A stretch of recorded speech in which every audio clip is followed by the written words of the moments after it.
How's it going, everybody? It's me, Shane, and welcome back to another Pokemon Horizons episode review. Today's episode is episode 26, Terapagos' Adventure. Before I go any further, please hit that like button, subscribe, and hit the notification bell so you can be notified of more videos just like this. Hey, see, I told you I didn't forget about Pokemon. It just took me a little bit to get back to it, but here we are. I'm here. Let's do it. So, the basic premise of this episode is Terapagos going about on the Brave Asangi. Liko's learned a bit about Terapagos, and on top of that, we get some cute subplots here. So, let's see, where can I go here? One of the major things that happens here is Liko does receive from her grandmother Diana. She's on the ship, just in case you missed that. She gets the belt that houses the Pokeballs that Lucius wore hundreds of years ago. So with the two balls that they do have of the Galarian Moltres and the Arbolevia, the massive one, they just kind of fit right on in there, right? Which kind of led me to go, well, what about Roy? Because Roy had that Rayquaza ball, so wouldn't it be fair if he held it? But I get more than likely when I catch up to Black Rayquaza, he's probably gonna end up giving it to her. We get a very cool moment of Diana on Arcanine saving Liko and Terapagos from falling over on the ship. Can't lie. Was never a giant fan of Arcanine. Didn't hate the Pokemon, but wasn't a giant fan of it. This series really makes you a fan of Pokemon that you never really thought twice about sometimes. Although Arcanine is definitely a fan favorite. Especially this one here gets along very well with Captain Pikachu, which made me go, oh, so you're cheating on Charizard with a different fire type now. I kid, partially. What are the things that Liko learns about Terapagos? Well, let's see. We got it's not like bothered or thrown off by yelling, which who yelled at it?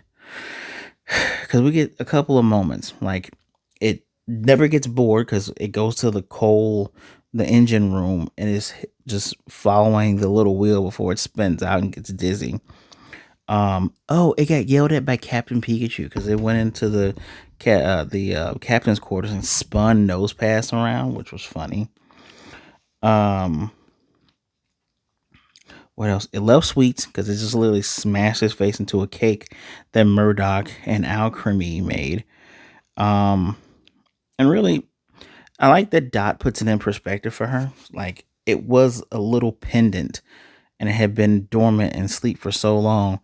The world has changed, so it's just trying to understand things, which makes Don, wow, I just called Liko Don, which makes Don realize that Terapagos didn't eat the Pokemon food because it didn't realize it was food. It went searching for berries, orange berries to be precise, which, of course, not Fraligator, Fuecoco indulged in. I almost called him by his Japanese name, which is Hogator.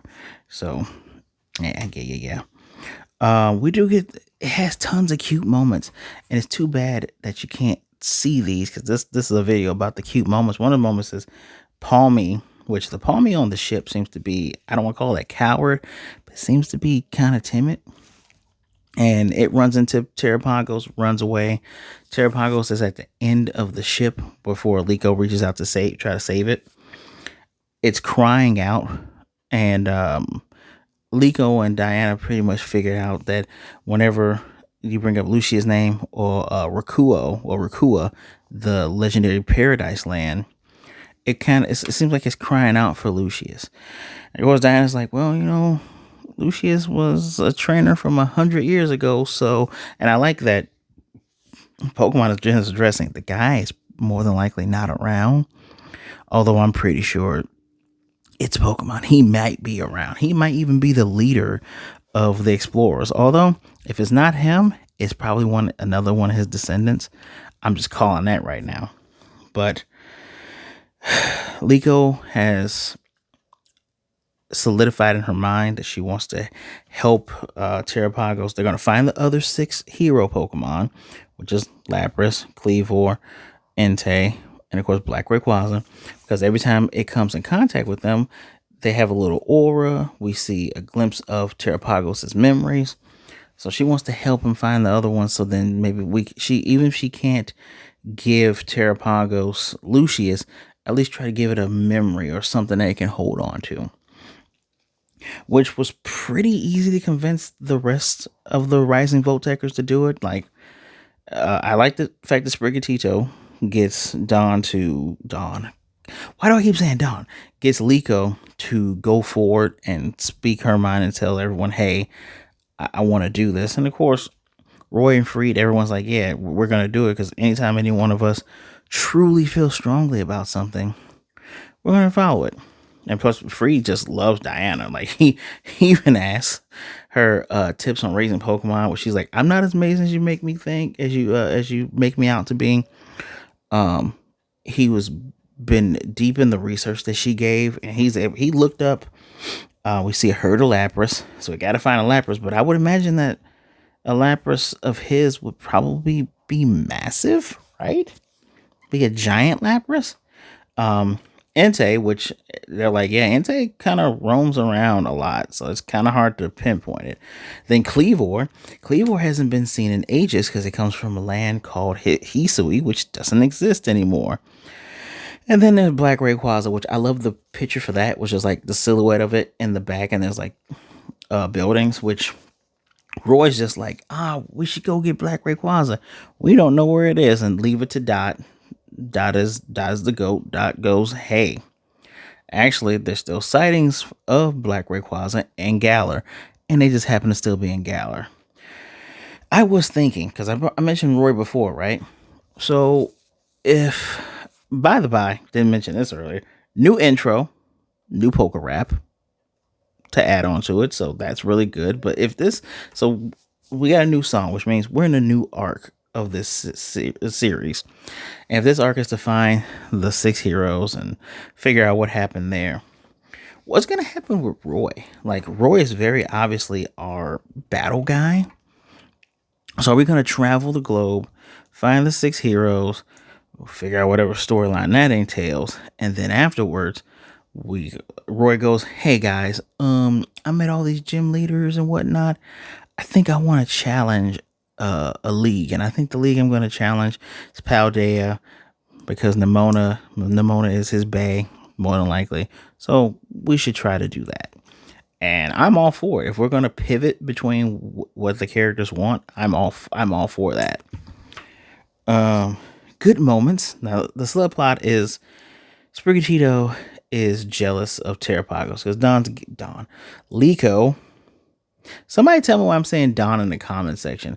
Is it because they kind of look alike with the blue hair? You know, even in the intro, we get the 3 generations of the Lou girls, like, called Lou girls, but Liko, Luca, her mom, and then Diana, the grandma. We do get that. They are very Dawn-ish in a way, right? Pardon me. But Sprigatito is jealous of Terapagos because Liko is just very hands-on with it. Funny moment when Liko asks her grandmother to watch Terapagos so she can go make up with Sprigatito. When her grandmother hands it back to her, the thing is such a box that she hands it like that. It was so funny to see that. But yeah, even when Sprigatito just turns his head at her and just walks away like a cat, like this is the most cat acting cat Pokemon I ever remember in the series, franchise series, basically. It was thumping against the window. Remember, Diana is asleep in the observation deck with Noctowl, and the thumping is what woke her up. And she's like, yeah, Sprigatito basically reached out. And it's up to her, and her grandmother kind of reminds her, you know, your first partner Pokemon led you on this path, and you're doing much better than I am. You got Terapagos to awaken, didn't even realize that it was a Pokemon. And this prompts her to go Sprigatito, scoop it up like you do with the cat, and say, look, please continue to travel with me. And of course, in Sprig's own special way, taps her on the eyes and then lands in her lap. Of course, it's going to stay with her. And towards the end, it does seem like it's warming up to Terapagos, kind of batting at it. Gotta remember, Sprig is a cat, and Sprig is, like I said earlier, pretty much acting feline-ish, standoffish, turns its head. The stuff is it's the way the Pokemon act and interact with the humans in this particular series is one of my favorite things. Just checking my notes here. We do get a little bit of sad Amatheo, who's on top of the submarine that looks like a Sharpedo, because Zur and Cornea, he hasn't really said anything. It's kind of weird. He's on top of this submersible with his Soul Blades, a fire Pokemon. He doesn't really finish his sentence. We don't hear it. He's like, Soul Blades, title screen, right? Although next episode we will get the meeting of the villains, which we see a lot more of the explorers in the intro this time, which is very much appreciated. And it's gonna, since they're in Galar, anybody who plays Sword and Shield, you know what the special things that they do in Galar? They make curry. So we're gonna have curry time, and we're gonna be centered around Dot, which I actually don't. Pretty sure I wrote down the name of that. I always write down the names of the next episodes. I'm pretty sure I did that. We're about to find out right now.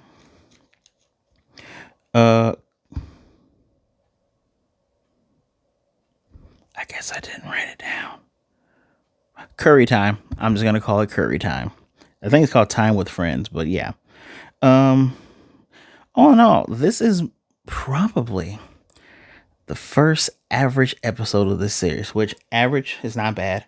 Not bad at all. I do appreciate I don't call it in-depth looks, but I appreciate some of the lore dump, like showing Liko Terapagos' fully powered form. They got to get him powered up. Showing her, she gets the belt. She gets the thing that can hold the ancient Pokeballs. We are set on a new course to try to figure all this stuff out. I'm just hoping I get some Pokemon battles. That's my favorite thing of Pokemon is the battles. So I'm hoping I get some more trainer stuff. Mostly with Roy.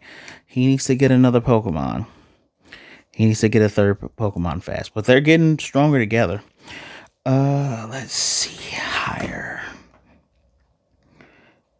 Outside of all this, I can now tell you about the seminar. Actually, one more thing.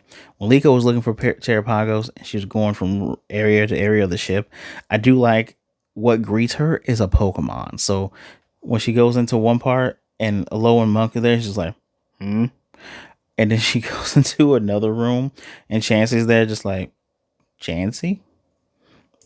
I don't know what noise Japanese Chansey make, but I just said Chansey. There was what was another Pokemon that she ran into? When she goes into the outside deck, where Landau fishes and Quaxley sits with him, you just get the duck going quack. Did I mention? I feel like I mentioned that Terapagos had gotten away of one of Nido Thing's videos, and for some reason, Liko still starstruck, even though she's literally friends with her. So when she pops out in her Needle Thing outfit with Terapagos, she kind of freaks out a bit. And I love Hatena, like, because she freaks out, Hatena jumps out of her hood and it's kind of flapping its ear wing things. That's extremely adorable. Extremely adorable. Yeah, all in all, if I have to give it a rating, because I'm gonna start leaning towards not doing ratings sometimes, I give it a 3. It's average, but it's not bad. You do get information out of this. The information would bump it up to a 3.5, but it's not. It's a 3. It's a 3. Nothing wrong with that at all. Today's seminar, because I hate when I forget these things, because I'm always kicking myself in the butt after I'm done recording. Today's seminar is an oldie but goodie. Arcanine, aka Windy, in the Japanese name. Of course, it is regaled as actually, it was thought that this was an ancient Pokemon, like a legendary Pokemon back in the day. It runs so fast. It is there's so many folklores about this Pokemon running around the world in sets amounts of hours. Apparently, it can reach speeds up to 10,000 kilometers, which my American self did not even bother to look up kilometers in terms of miles. So we can do that live. How many miles is 10K? Oh, 6 miles. It's not a lot. No, oh, that's only 10. I'm sorry, everybody. We're going to get to 10,000 kilometers is actually, oh my goodness. 10,000 kilometers in miles is, oh my goodness, 6,213 miles. I should have just did the math for that. I don't know why I didn't just do the math. I know you're enjoying seeing Arcanine. Let's just get out of here. Yeah. Like I said, oldie but goodie. I remember back in the day, a lot of people loved Arcanine. I mean, I had Charizard, so I didn't really bother with other fire types. But as the generations went on, I have raised a few Arcanines.